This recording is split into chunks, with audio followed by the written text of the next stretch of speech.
Classes rising में एक बार फिर स्वागत है। मैं मंगल मुकेश सैन और हमारा ये जो टॉपिक है वर्णमाला, आज भाग 5 हमने करना है और आज लगभग ये टॉपिक कंप्लीट हो जाएगा। और इसके अंदर से जो हमने अभी तक पढ़ा है उसको रिवाइज वगैरह करने के लिए आगे कुछ प्रश्न वगैरह वो करेंगे अपने। तो आज हम शुरू कर रहे हैं हमारा वर्णमाला भाग 5। इससे पहले जो भाग 4 यदि आपने देखा होगा तो कुछ व्यंजन है उनके ऊपर अपने चर्चा की थी। इसमें आपके स्पर्श संघर्षी, संघर्षी, नासिकीय, उत्क्षिप्त, द्विगुण व्यंजन, इस प्रकार के कुछ व्यंजन थे। तो आज जो शेष बच गए हैं वो हमने शुरू करने हैं। तो सबसे पहले देखो हम पढ़ेंगे आज प्रकंपित। क्या पढ़ना है? प्रकंपित व्यंजन या इसे कहेंगे प्रकंपित वर्ण। एक ऐसा वर्ण जिसका आप उच्चारण करते हो तो हमारे मुंह में हल्का सा कंपन होता है। जो जीभ है उसके अंदर हवा का प्रवाह जब बाहर निकलता है तो थोड़ा कंपन होता है, हवा थोड़ी सी घूमकर बाहर निकलती है। तो इसलिए उस व्यंजन को क्या नाम दे दिया गया है? प्रकंपित व्यंजन, यानी कंपन होना। तो उस व्यंजन का नाम क्या है? रे। यानी रे व्यंजन को क्या कहते हैं?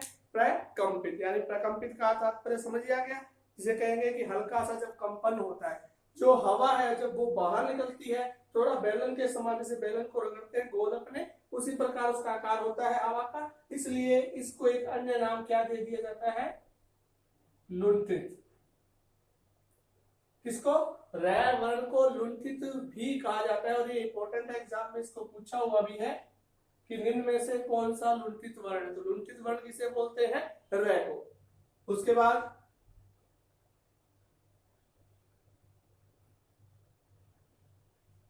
पार्श्विक व्यंजन। क्या पढ़ना है? पार्श्विक व्यंजन। पार्श्विक जो शब्द है वो पार्श्व से बना है, इक प्रत्यय जुड़कर। पार्श्विक किससे बना है? पार्श्व से। कौन सा प्रत्यय जुड़ा?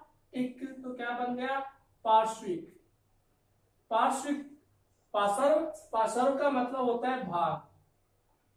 पार्श्व किसे कहते हैं? भाग, दाया या बाया भाग इसे कहेंगे।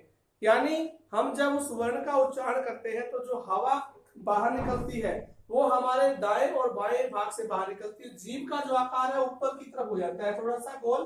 जो हवा निकलेगी वो कहां से निकलेगी? दोनों साइडों से। इसलिए इस व्यंजन को क्या बोल देते हैं? पार्श्विक। जब हवा का प्रवाह दोनों भाग, दाएं और बाएं भाग से होता है। वर्ण कौन सा आ जाएगा हमारे? ल। जैसे उच्चारण करके देखना, ल। जीभ ऊपर चलेगी, थोड़ी सी राउंड होती है हल्की सी, और हवा कहां से निकल रही है? हमारे दोनों साइडों से। इसलिए इसे क्या बोलते हैं? पार्श्विक बोलते हैं। उसके बाद नंबर 3 हमने पढ़ना है कंठ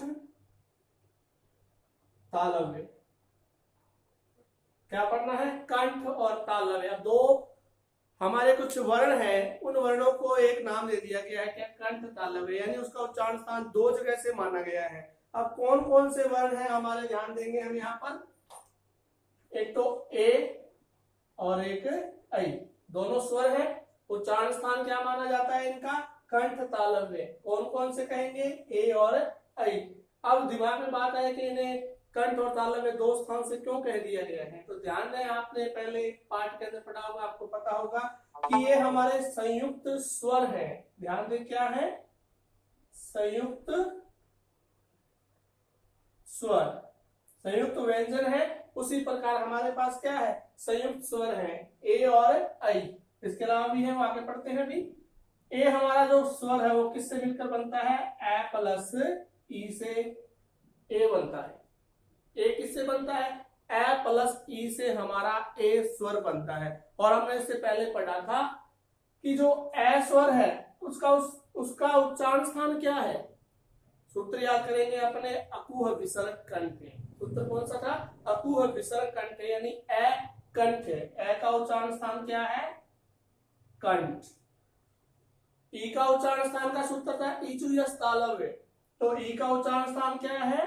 तालव्य। इसलिए इस ए का उच्चारण स्थान क्या हो जाएगा? कंठ तालव्य। इसी प्रकार ध्यान दें, आगे नंबर 4 पढ़ना है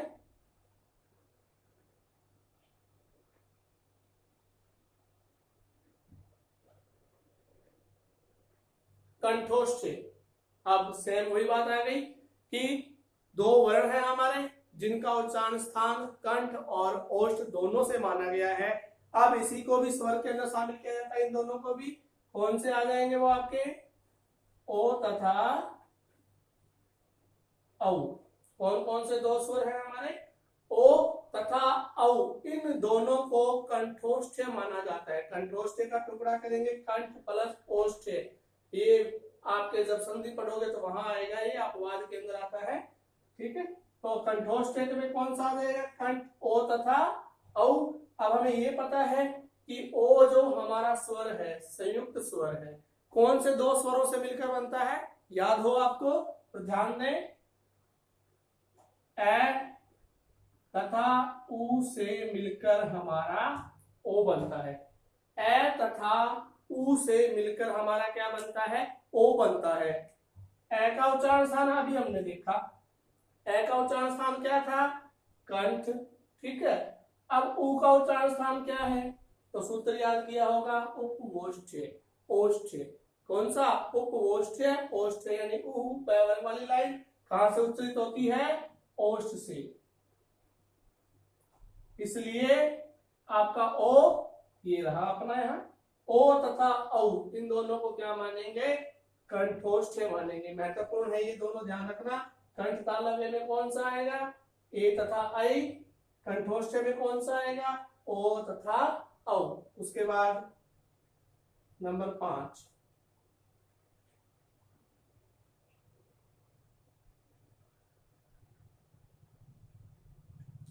दंतोष्ठ। दंतोष्ठ यानी जिस वर्ण का उच्चारण करते हैं तो हमारे होठ परस्पर भिड़ते हैं, उसके साथ साथ हमारी जो जीभ है तो थोड़ी सी हल्की सी जाकर दांतों को स्पर्श कर जाती है।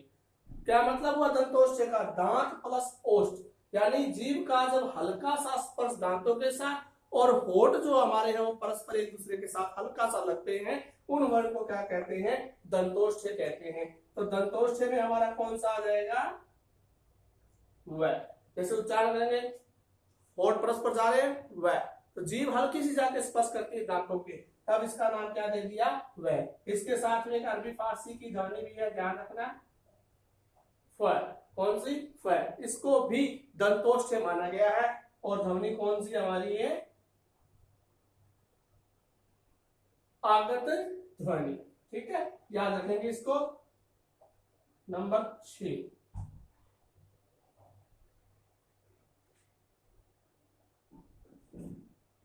अंतस्थ। इससे पहले हम इसको पढ़ चुके हैं, अब इसको थोड़ा सा और पढ़ते हैं अपने। अंतस्थ, अंतस्थ को अन्य नाम भी दिया जाता है, जैसे इसे कहते हैं ईसत सपृष्ठ या सपृष्ठ या ईसत स्पर्शी। कहने के साथ में संघर्षहीन सप्रवाह, संघर्षहीन सप्रवाह। इसको अंतस्थ जो व्यंजन है हमारे स्वर और व्यंजन के बीच में स्थित है, प्रवाह ना ज्यादा रुकता है ना ज्यादा खुलता है। उच्चारण करते वक्त हवा का जो दबाव है हमारे परस्पर जो वायु अंतर है इतना रुकावट पैदा नहीं करते, ना ही खुलते खुलते। बात यही की थी हमने इससे पहले भी इसको पढ़ा था, इसलिए इनको क्या कहते हैं अंतस्थ, यानी स्वर और व्यंजन के बीच में स्थित है। ईसत सपृष्ठ यानी स्पर्श जो होता है वो थोड़ा सा होता है। इस संघर्षहीन सप्रवाह भी कहते हैं कि हवा का प्रवाह तो रहता है किंतु कोई संघर्ष नहीं होता है। तो कौन कौन से हमारे वर्ण हैं य व र और ल। उसके बाद में नंबर 7 रेफ। रेफ क्या है, यानी हमारा एक वर्ण है र, कौन सा र, उस वर्ण का प्रयोग विभिन्न प्रकार से किया जाता है। अन्य जो हमारे व्यंजन है उनको जब हम बोलते हैं तो ककार खकार ककार इस प्रकार बोलते हैं, किंतु एक तो ये ध्यान रखना है कि हमारा कौन सा रे वर्ण, इसे क्या कहते हैं रेफ बोलते हैं। इसका रकार से उच्चारण नहीं होता है, तो ध्यान। इसको विभिन्न प्रकार से लिखा जाता है, कभी ऊपर है कभी नीचे है, इस प्रकार ध्यान दे। कुछ बातें हैं इसकी हम जान देंगे यहाँ पर। जैसे देखिए कि सबसे पहले ये स्वर सहित और स्वर रहित किस प्रकार लिखा जाता है। जैसे हमने लिखा कर्म शब्द, क्या लिखा कर्म। अब कर्म में क्या है, ये हमारे पास र है, तो ये जो र है ये क्या है, स्वर रहित। क्या है, स्वर रहित। इसके बाद में ध्यान दें, इसको ऐसे भी लिखते हैं, रमन लिखा हमने, रमन में क्या है, रे हमारा स्वर सहित है, स्वर सहित। एक तो कर्म लिखा हमने, ध्यान दें थोड़ा सा, ऊपर रह का प्रयोग हो रहा है, एक इस पूरे रह का प्रयोग हो रहा है। कई बार दिमाग नहीं आती है अपने कि रह किस में पूरा है और किस में पूरा नहीं है, यानी स्वर सहित है, स्वर रहित है। तो थोड़ा सा देखेंगे ना अपने कि जो वर्ण हमेशा ऊपर आता है वो स्वर रहित होता है।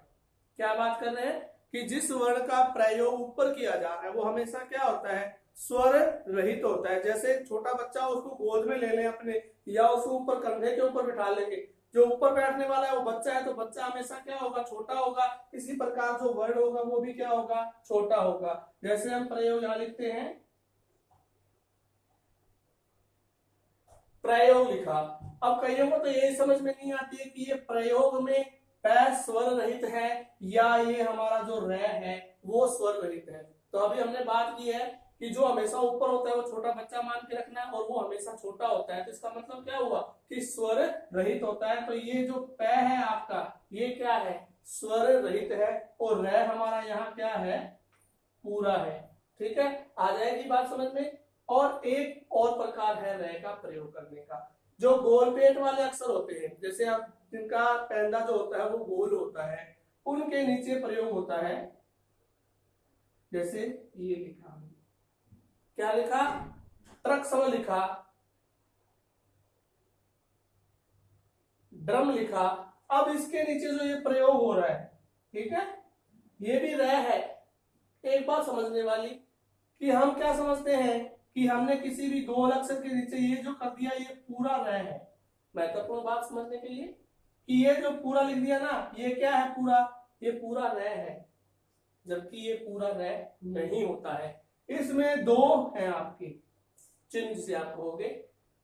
एक तो देखिए इधर साइड में है, एक है इधर।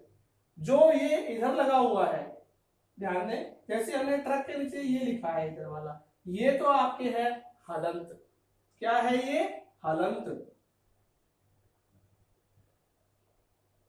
हलंत का मतलब क्या होता है, किसी भी व्यंजन को जब स्वर रहित किया जाता है, अभी पढ़ेंगे आगे, किसी भी व्यंजन को जब स्वर रहित किया जाता है तो कुछ व्यंजनों के नीचे हम हलंत का प्रयोग कर देते हैं। क्या कर देते हैं, हलंत का प्रयोग कर देते हैं। तो इसमें यही आएगा आपके हलंत। तो ये तो क्या है, हमारा हलंत है, और इधर जो हमने लगाया है ये क्या है, हमारा र वर्ण है। तो इसको हम ऐसे लिख सकते हैं, मान लो ट्रक। ठीक है, और जो हमेशा ऊपर होता है वो क्या होता है, स्वर रहित होता है। तो यहाँ जो हमारा ये ट है, ये क्या है, स्वर रहित है। ठीक है, उसके बाद में ध्यान दें, चार प्रकार से लिखा था हमने। कर्म में र स्वर रहित है, प्रयोग में पै स्वर रहित है, रमन में ये स्वर सहित है। आप इसको ये कह सकते हो, स्वर सहित। अब ट्रक में क्या है, र बताओगे आप थोड़ा सा रोक कर चाहे कि ट्रक में हमने लिखा है, तो जो हमारा र है वो स्वर सहित है या स्वर रहित है। तो ये हमारा जो र है वो क्या है, स्वर सहित है। ठीक है, उसके बाद हम आगे पढ़ते हैं,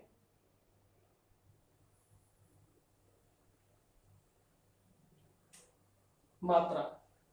क्या पढ़नी है हमने, मात्रा। यानी पूछ ले कोई कि मात्रा कितने प्रकार की होती है, तो स्वाभाविक सी बात यही है कि जितने स्वर है उतनी ही क्या होंगी, मात्राएं होंगी। व्यंजन की स्वयं की मात्रा नहीं है, वो स्वरों की मात्रा लगती है।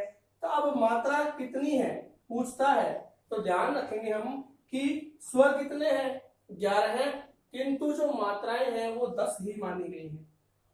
मात्राएं कितनी मानी गई है, 10 ही मानी गई है। एक हमारा वर्ण है जिसकी स्वयं की कोई स्वतंत्र मात्रा नहीं है। तो कौन सी नहीं है हमारा, ध्यान देंगे, ध्यान से थोड़ा, कि मात्राएं पूछता है कोई कि मात्राएं कितनी होती हैं, तो मात्राएं कितनी है 10, स्वर 11 है, किंतु एक हमारा स्वर कौन सा ए, ये मात्रा नहीं रखता है, ये सिर्फ व्यंजन को पूर्ण करने का काम करता है, इसकी मात्रा लुप्त रहती है। क्या रहती है? लुप्त रहती है। ठीक है, अब ध्यान रखेंगे, पूछ ले तो मात्रा कितनी है 10, कौन सी नहीं है ए की।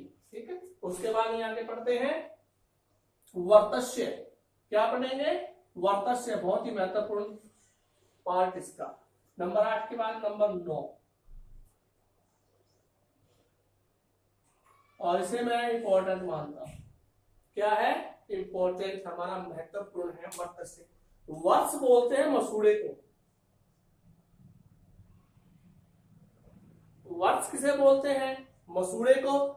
यानी जब वर्णों का उच्चारण किया जाए तो हमारी जीभ मसूड़ों के जाके स्पर्श करती है, हमारा जो दांत है उससे थोड़ा सा जो जहां पे वो लगे हुए हैं, तो उसे क्या कहते हैं?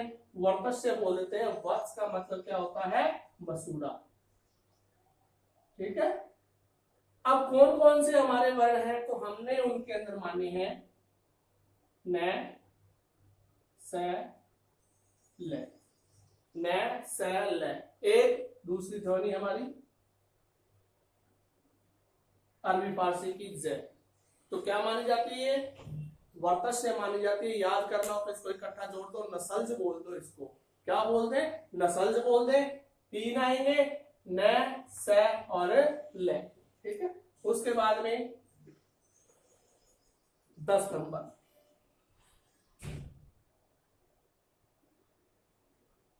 ध्वनि। ये तो साधारण सी बात है, कंक्लूजन कर रहे हैं अपने आप। ध्वनि, ध्वनि का मतलब क्या होता है? जो कुछ भी हमारे कानों को सुनाई देता है वो ध्वनि है, जो कुछ भी हम सुन रहे हैं। अब यदि कोई ये पूछ लेता है कि ध्वनि के अंदर कोई भी शब्द मान लो दे दिया, उसने कहा कि शब्द के अंदर कितनी ध्वनियां हैं। एक तो बात वर्ण की आती है, वो तो हम शुरू के अंदर पढ़ा था कि वर्ण किसे कहते हैं। अब बात आती है ध्वनि की। कोई भी पूछता है, मान लो कि इस शब्द के अंदर कितनी ध्वनियां हैं, तो ध्यान दें, जैसे मान लो उसने लिखा राम। क्या लिखा? राम शब्द के अंदर कितनी ध्वनियां हैं, तो ध्वनि का जानने के लिए क्या करेंगे? हम इसके टुकड़े करते हैं। ठीक है, जैसे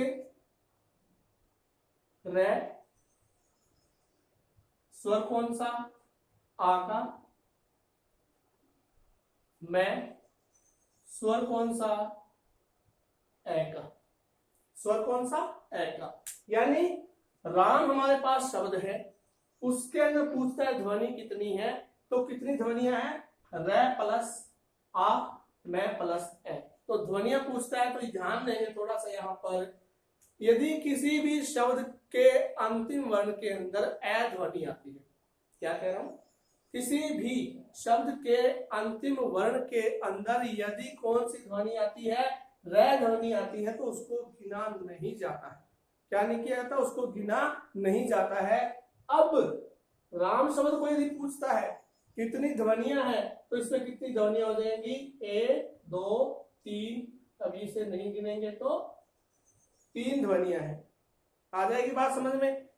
कौन सी ध्वनि नहीं होनी चाहिए, इसे गिना नहीं जाएगा? एकमात्र ध्वनि आपकी ए की, तो शेष आपकी वो ध्वनियां हो जाएंगी। जैसे एक उदाहरण अपने और ले लेते हैं,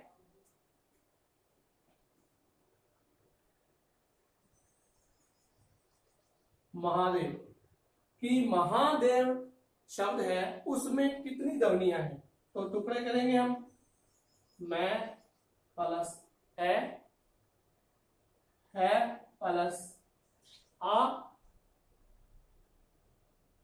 द प्लस ए, और इसको आप लास्ट में एक वैल्यू ही रख दो। टुकड़ा करना चाहो कर सकते हो, गिनती में गलती नहीं होगी फिर। 1 2 3 4 5 6 और 1 7। अब इसको ऐसे टुकड़े करेंगे तो वैसे 8 बनती है। और हमने अभी बात की है कौन सी ध्वनि?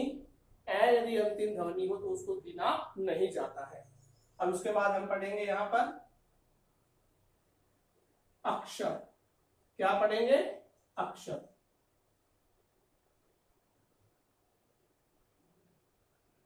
अक्षर, अक्षर का मतलब क्या होता है? ए का मतलब नहीं, शर का मतलब शरण होता। जो शरण नहीं होते हैं वो क्या कहलाते हैं? अक्षर कहलाते हैं। कंफ्यूजन हमेशा रहती है। एक तो हमने वर्ण पढ़ा, जो हमारे टॉपिक का नाम भी है वर्णमाला। वर्ण और अक्षर के अंदर अंतर क्या है? कई बार हम सोचते हैं कि दोनों में कोई अंतर नहीं है, जो वर्ण है वही अक्षर है, जो अक्षर है वही क्या है? वर्ण है, जबकि ये नहीं होता है। अक्षर की बात करेंगे, ए का मतलब नहीं, शर का मतलब शरण होना, जो टुकड़े नहीं होते, शरण इसका नहीं होता है। जैसे मान लो हमने लिखा राम।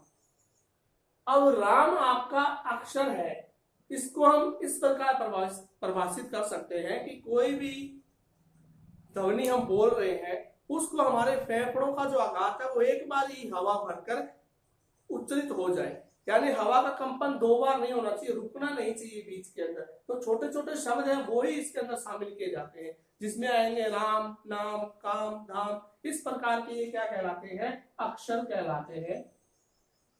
किंतु जब बात आती है वर्ण की, तो वर्ण होता है वह ध्वनि का लघुत्तम इकाई जिसके टुकड़े नहीं हो सकते, किंतु यहाँ इनके हम टुकड़े कर सकते हैं। तो अक्षर की बात करें, वर्ण की बात करें तो रे प्लस आ प्लस मैं प्लस ए, तो ये अब ये क्या है? हमारे वर्ण है।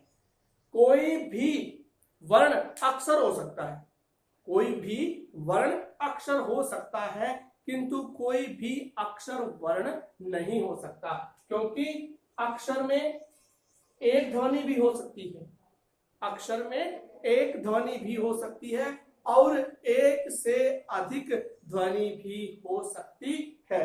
तो अब इतनी बात करेंगे अपने यहाँ पर। अक्षर का मतलब एक ही आघात से जो बोल दिया जाए, फेफड़ों के अंदर हवा जब बाहर आती है, कौन से बोले जाएंगे? राम, नाम, काम, धाम, इस प्रकार के शब्द इसमें शामिल हो गए। तो हमने अभी क्या पढ़ा है, थोड़ा सा एक बार देखते हैं। प्रकंपित लय, जिसे लुंठित भी कहा जाता है, पार्श्विक लय, कंठ तालव्य ए ऐ, कंठोष्ठ ओ औ, दंतोष्ठ व, अंतस्थ ये तो पढ़ा ही था और आपको बताया भी था, प्रश्न जब आया हुआ एग्जाम में। रेफ यानी रे के जो विभिन्न रूप है वो रेफ कहलाते हैं। मात्रा 10 ए की नहीं काउंट होती है। वर्तस्य, नसल जिसे याद कर लेंगे। ध्वनि अपने पढ़ लिया, उसके बाद में क्या है? अक्षर। तो आज के इस हमारे जो वर्णमाला भाग 5 है, इसमें इतना कंक्लूजन है। अब जो नेक्स्ट वीडियो आएगा उसके अंदर कुछ प्रश्न है वर्णमाला के महत्वपूर्ण आए हुए एग्जाम के अंदर, तो वो मैं आपको करवाऊंगा। उसके अंदर और प्रश्न काफी लेंगे, कुछ प्रश्न महत्वपूर्ण उसके अंदर वो ले लेंगे एक बार कुछ एग्जाम के अंदर। उसके बाद अन्य जो टॉपिक है हमारे शब्दकोश है, संज्ञा सर्वनाम जितने भी हैं वो सारे करेंगे। इसके साथ साथ एक बात और कहता हूं, हमारी कक्षा 12 जो हिंदी साहित्य और अनिवार्य हिंदी का पार्ट है उसको हम शुरू कर रहे हैं जल्द ही।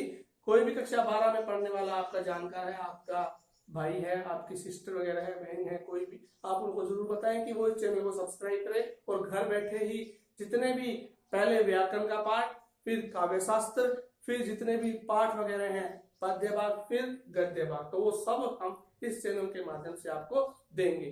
तो आज के लिए इतना ही। ये हमारा वर्णमाला भाग 5 खत्म होता है और वर्णमाला जितना टॉपिक है वो सारा मैंने अपनी तरफ से जितना होता है, जितने क्वेश्चन प्रश्न पूछे जा सकते हैं वो मैंने आपको करा दिए। फिर भी इसमें कुछ रहा है तो मैं आपको अगले वीडियो के अंदर जरूर दूंगा।